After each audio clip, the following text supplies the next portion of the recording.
Ever feel like you're always broke? Like money comes in and before you even get to enjoy it, it's gone. And you can't fully explain where it went. You're not out here living some luxury life.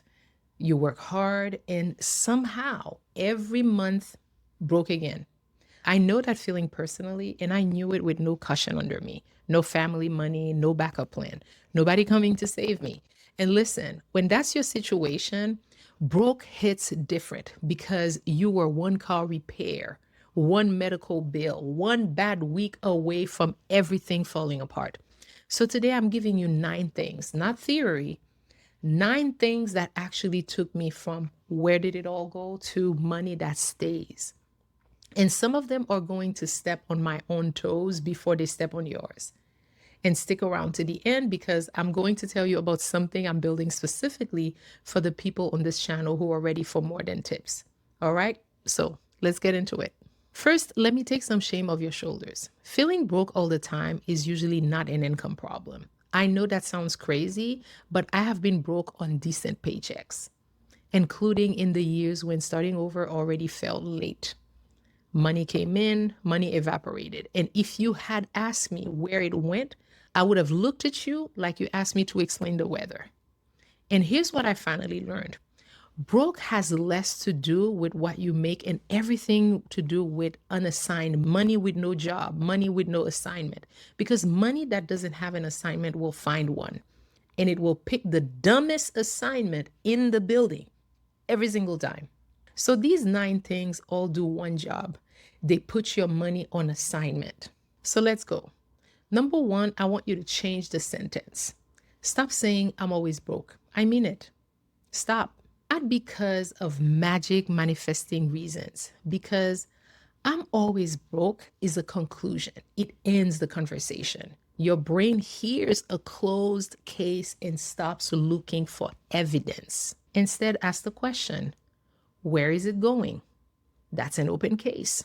Your brain will actually go to work on a question because the sentence you repeat is the direction you walk. Number two, learn your real number. I cannot stress that enough because a lot of the stress that we're feeling comes from not knowing what our expenses are and where our money is going. So sit down with your last 2 or 3 months of statements and add up what your life actually costs, every single line.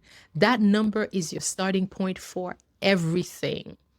Now, here's my confession. I avoided this step for years. And you know what my excuse was? I told myself I didn't make enough money to budget. Let that sink in.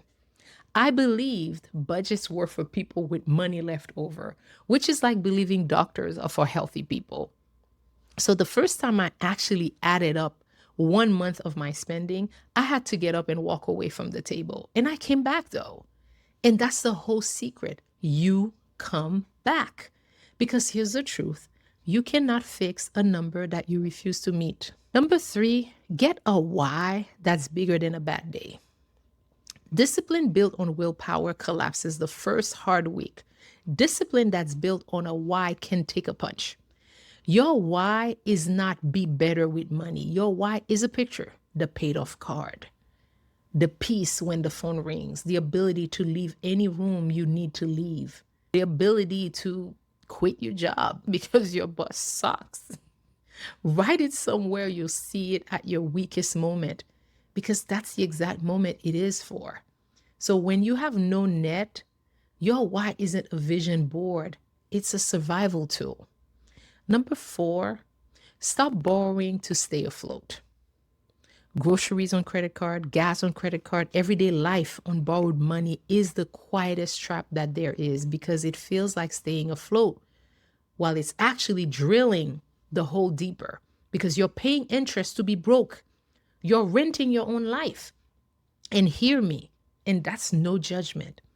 I lived a season where my credit card was my emergency fund. And I'm going to tell you about it in number 6. But surviving on the card and living on the card are 2 different things. And the whole goal is to need it a little less every month. Instead, everyday life runs on everyday money. Build your plan. And yes, put fun money in it, your blow money. A plan with 0 joy in it is a plan that you will abandon by the 15th of the month. So small joy on purpose, it beats big joy on a credit card. Number 5, kill the expensive debt first. Line your debts up by interest rate. The ugliest number goes first, not the biggest balance, the highest interest rate. That's the one eating your future the fastest. And every dollar it eats is a dollar that can't do anything else for you.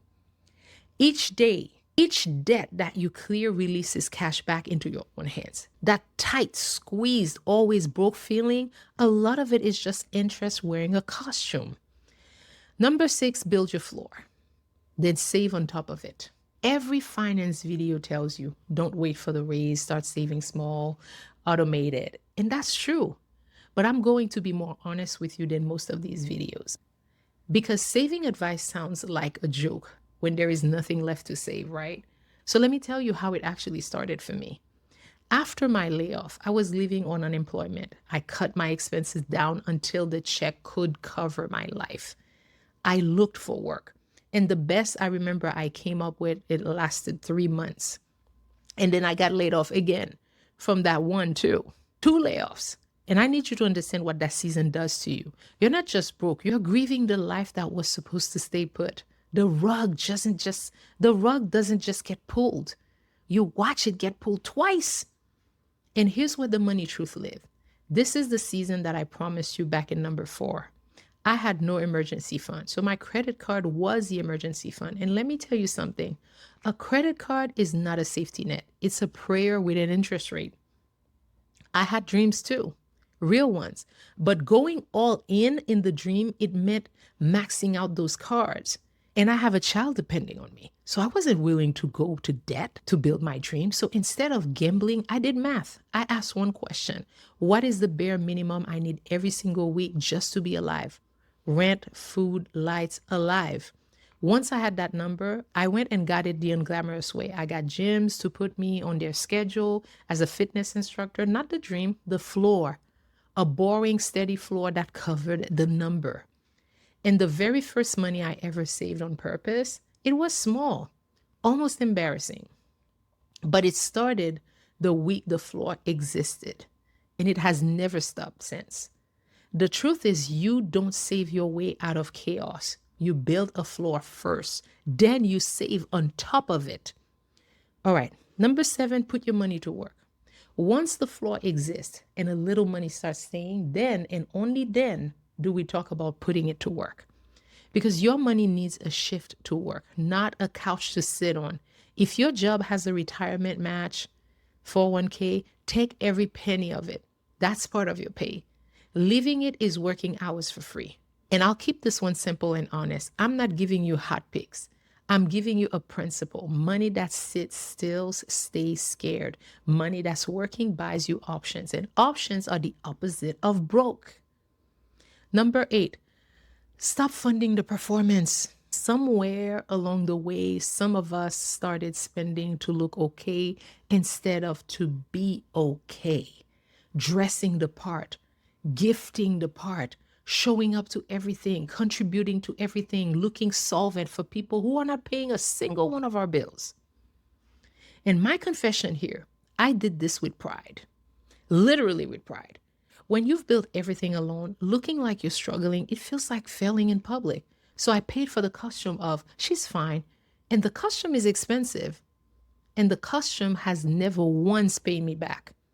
The people who love you, they don't need the performance. The people who need the performance, they don't love you. So fund your actual life. Let the audience find another show, not you. All right, number 9, stop being everybody's bank. Let me repeat that one with love.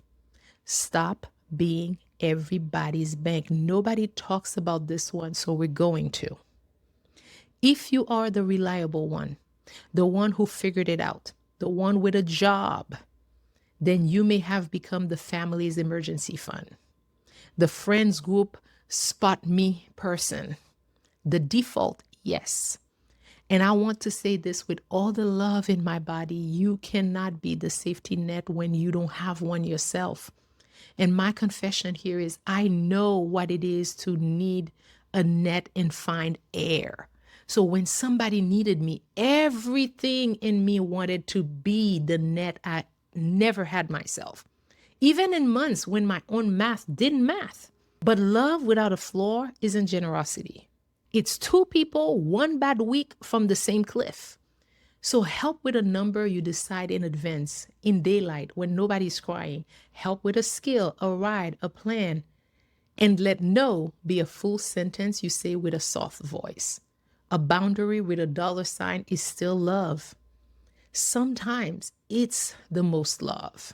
All right, let me recap it all for you. 9 things, 1 job, no more unassigned money. Number 1, change the sentence. Number 2, learn your real number. You cannot change what you don't acknowledge, what you don't face. Number 3, get a why that can take a punch.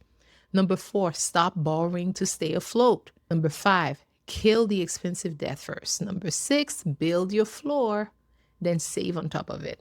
Number 7, put your money to work. Number 8, stop funding the performance. These people are not paying your bills. Number 9, stop being everybody's bank. You don't need all 9 this week, so pick 2. Start with the one that made your stomach tighten. That feeling is usually pointing directly at the leak in your pocket. Now, I told you that I'd share what I'm building. And for those of you who don't know me, I'm Webley. And on this channel, we press record before we feel ready. And that's not a slogan. That's literally how I got here. Because here's the truth. These 9 things, they lead to controlling the money going out. Because here's the truth, these 9 things lead to controlling the money going out is half the story. At some point, you need more coming in on your terms. So for me, that was pressing record on this channel before I felt ready. It changed my income, and honestly, it changed how I see myself. So I'm building something for the people here who feel that pull, a course that walks you from I've been thinking about YouTube to actually pressing record and building income on your terms. The way that I wish somebody had walked me. It's not ready yet, and I refuse to rush it because you know how I feel about people selling half-baked things. But the waiting list is open, and it's free to join. The link is in the description. And if that's you, put your name down, and you'll be the first to know. And listen, if you're starting late with nothing saved and no net under you, you're not behind. You're early to your second birth. Tips without a flaw were never enough, and that's the work that we do here. Now, tell me in the comments, which of the 9 are you starting this week? Just the number, because I read every single one of your comments.